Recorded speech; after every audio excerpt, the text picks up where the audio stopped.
सभापति महोदय, मैं रक्षा मंत्रालय की मांगों का समर्थन करने के लिए खड़ा हुआ हूँ।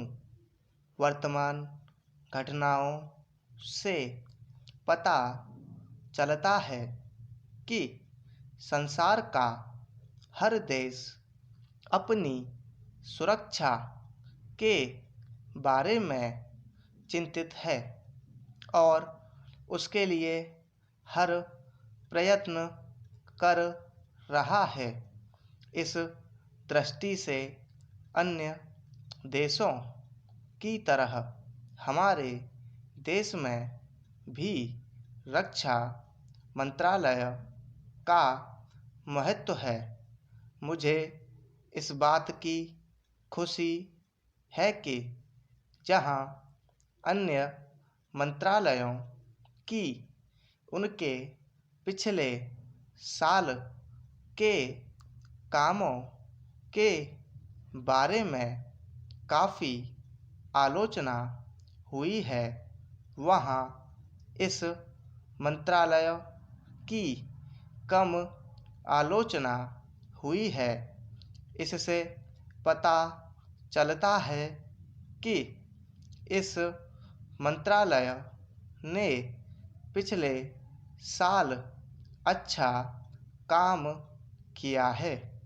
मोटे तौर पर किसी भी देश की सुरक्षा नीति का लक्ष्य यह होता है कि दूसरे देशों, खासतौर से पड़ोसी देशों के साथ मित्रता के संबंध स्थापित हों और हम एक दूसरे के मामलों में हस्तक्षेप न करें, लेकिन उसके साथ यह भी जरूरी होता है कि हम अपने देश की सीमाओं और अखंडता की रक्षा करें।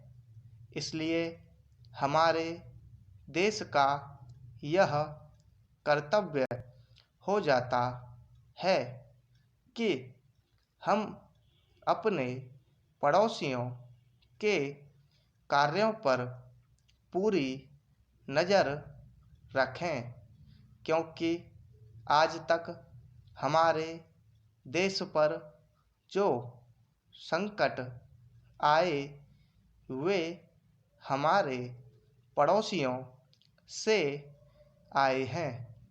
1965 में पाकिस्तान के साथ जो लड़ाई हुई और उसके बाद ताशकंद में जो समझौता हुआ वह सिर्फ कागज़ पर ही रहा।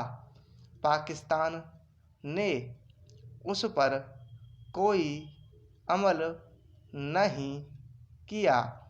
इस दृष्टि से बहुत ज़रूरी है कि हम अपने देश की सुरक्षा की हर तरह से व्यवस्था करें। हमारा उद्देश्य दूसरों पर आक्रमण करना नहीं है, लेकिन यदि हम पर कोई आक्रमण करे तो हम में इतनी शक्ति अवश्य होनी चाहिए कि हम उसका डटकर सामना कर सकें। आप जानते हैं कि पिछले दिनों पाकिस्तान को अमेरिका और चीन से काफ़ी मदद मिली है। रक्षा मंत्रालय की रिपोर्ट में भी कहा गया है कि पिछले साल अमेरिका ने पाकिस्तान को 1500 करोड़ रुपए की फौजी सहायता दी है। आज जहां हम फौजी सामान के लिए अपने कारखानों की मदद से अपनी शक्ति बढ़ाने का प्रयत्न कर रहे हैं, वहां पाकिस्तान संसार के देशों से फौजी सामान खरीद रहा है। अपनी नीति के कारण वह सब देशों से लाभ उठा रहा है।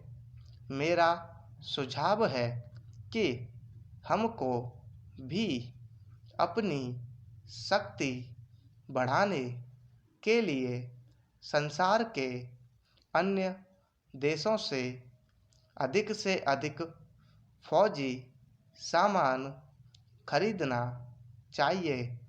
आज तिब्बत की सीमा पर चीन की 1.5 लाख फौज खड़ी है। सभापति महोदय, प्रतिदिन छोटी मोटी झड़पें होती रहती हैं। हमारी फौजें बड़े उत्साह से उनके मुकाबले में खड़ी हैं। उनके हौसले बहुत ऊंचे हैं, लेकिन हमारी सरकार का भी यह कर्तव्य है कि उनके हौसले को कभी गिरने न दे। उन्हें हर तरह की सुविधा प्रदान की जाए जिससे उनका आत्मविश्वास बढ़े। मैं मंत्री महोदय से अनुरोध करूंगा कि सरकार अपनी नीतियों के प्रचार का काम ठीक प्रकार से अपनी फौजों से करे। उनको अच्छे हथियार दे।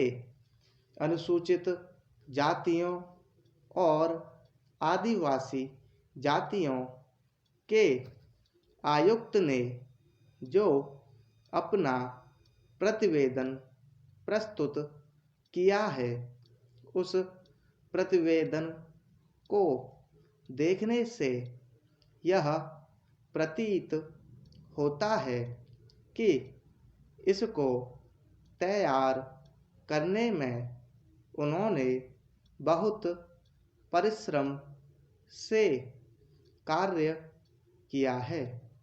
इसके लिए मैं उनको और उनके सहयोगियों को धन्यवाद देता हूँ, परंतु साथ ही साथ इस प्रतिवेदन के संबंध में कुछ आवश्यक निवेदन भी करना चाहता हूँ। पहली बात तो यह है कि इस प्रतिवेदन को देखने से ऐसा प्रतीत होता है कि इन कार्यों के लिए जिस धन का उपयोग होता है वह 3 साधनों से उपलब्ध होता है। केंद्र सरकार द्वारा, राज्य सरकारों द्वारा और कुछ गैर सरकारी संस्थाओं द्वारा। प्रतिवेदन के अनुसार जितना धन इन कार्यों पर व्यय करने के लिए दिया जाता है, उतना धन पूरी तरह से व्यय नहीं हो पाता। मैं यह नहीं कह सकता कि आवश्यकता से अधिक धन दिया जाता है या कार्यकर्ताओं को वह धन प्राप्त ही नहीं होता जिसके कारण से वह बिना खर्च हुए बच जाता है।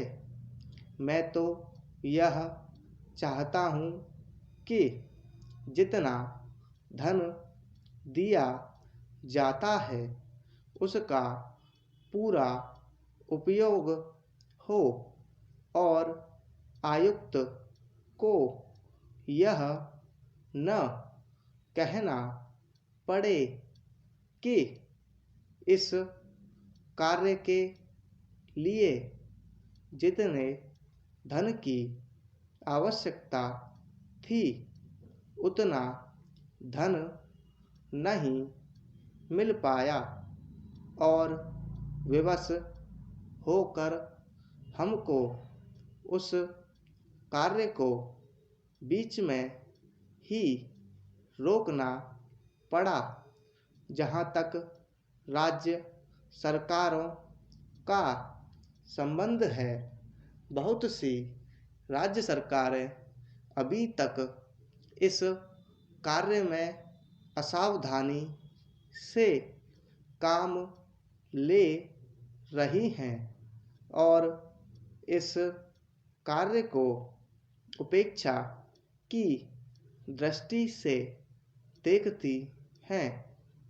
आयुक्त ने इस बात की शिकायत की है कि बहुत सी राज्य सरकारों ने अनेक पत्र भेजने के बाद भी अभी तक अपनी रिपोर्ट नहीं भेजी है। मैं चाहता हूँ कि सरकार इस तरफ निष्ठापूर्वक ध्यान दे। राज्य सरकारों पर दबाव डाला जाए कि वे इस दायित्व के प्रति सचेत हों और आयुक्त को उनके कार्य में पूरा सहयोग प्रदान करें।